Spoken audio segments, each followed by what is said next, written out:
but things are going dark. Where's the spotlight? Doug Smith is an amazing teacher, still to this day. And this award genie is the granddaddy because, of course, Doug is a granddaddy as well. Doug Smith began his study of theater at Palomar College with Frank White. He transferred to UCLA and earned his degree in theater arts with specialization in secondary education. Following postgraduate studies in drama and the completion of the credential program at San Diego State University, Doug began his teaching career at his alma mater, Fallbrook High School, where he taught drama and English for 8 years. He took a hiatus to operate a family business in Los Angeles area, but returned in 1986 to resume his teaching career with the Poway Unified School District. He taught at Mount Carmel for 16 years and was a founding member of the team that opened Westview High School in 2002. Doug served several years as a member of the executive board and as vice president, Secondary Schools Division of the Southern California Educational Theater Association. Doug has directed numerous productions of plays and musicals, 3 of which were selected for performance at the annual SDETA High School Theater Festival. His students from both schools have participated enthusiastically over the years in the Fullerton College High School Theater Festival and often garnered top honors. He instituted student-written, student-directed one-act play festivals at both Mount Carmel and Westview High Schools that continue to this very day. In 2008, Doug received the Outstanding Theater Educator of the Year Award from the California Educational Theater Association, and in 2009, he was Westview's Teacher of the Year. Isn't that great? He is very grateful that his students learn to live by the Konstantin Stanislavski admonition. Love the art in yourself, not yourself in the art. And many of them have gone on to careers in professional and educational theater. Doug still lives in Fallbrook with Bobby, his wife of 45 years, and they are the proud parents of 5 children and grandparents of 7. There's the granddaddy. That's right. Retirement has meant getting to spend lots of time with his grandkids. Doug Smith, it is my great pleasure to induct you into the San Diego County Educational Theater Hall of Fame. Congratulations.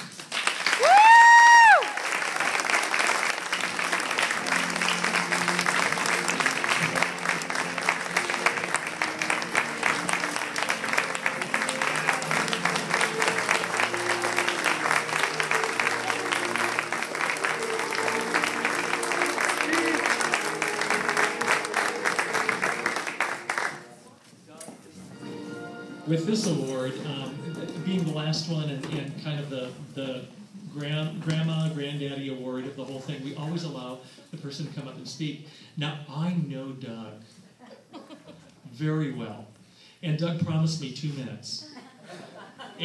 But it's going to be the best, most engaging, most interesting 2 minutes you have ever heard in your life. Doug Smith.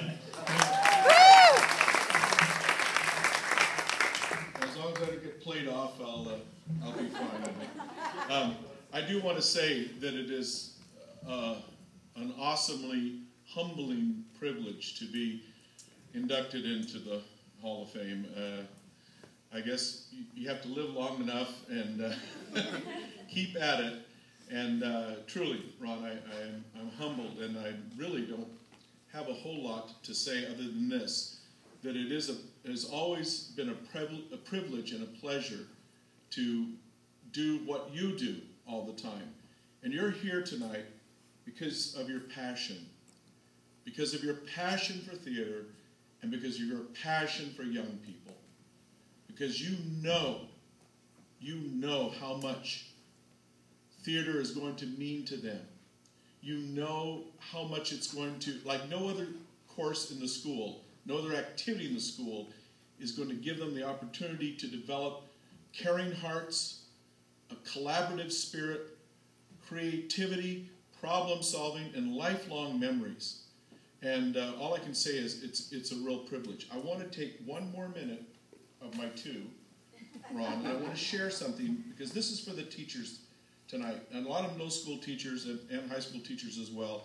And I really want you to hear this, because I think it's something that will bless you as you're having your cake tonight. I have 5 children. My middle daughter is up there filming me right now, and as I told Ron before, she was practically born in a trunk.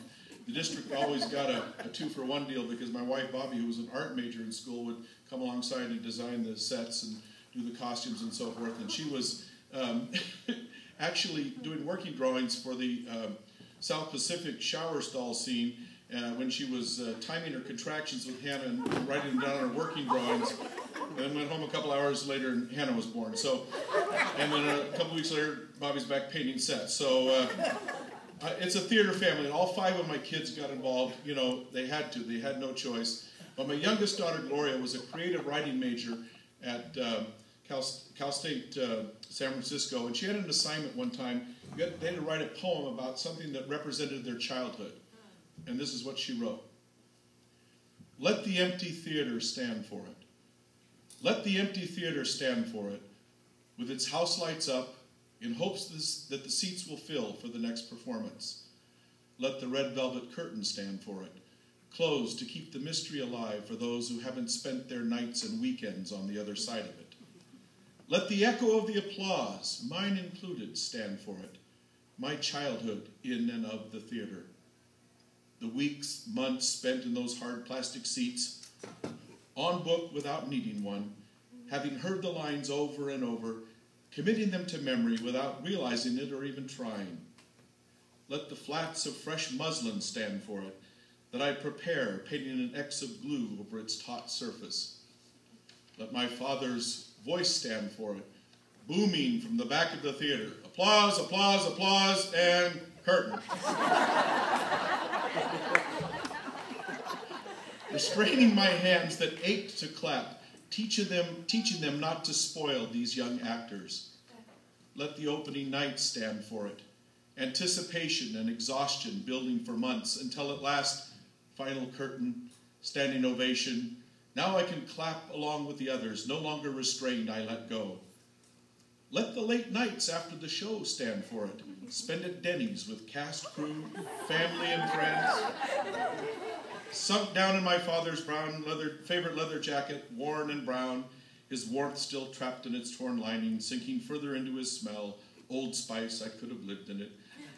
Near enough to his embrace, maybe not. Barely awake enough to eat because these nights had no bedtime, though sometimes still a child I needed one. He always included me in the conversation anyway. Let the nights spent without him at the table stand for it.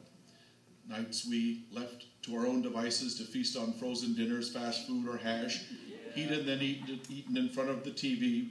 What were once childhood luxuries quickly became tiresome, and we longed for our mother's cooking again. Let the closing curtain stand for it, a timeless image that things were ending, not just the show, but the nights alone and the hazy half-sleeping dinners at all-night diners. And all that's left is just a girl sitting alone amongst the scattered ticket stubs and folded programs, waiting in the empty theater, its house lights up, in hopes that its seats will fill for the next performance.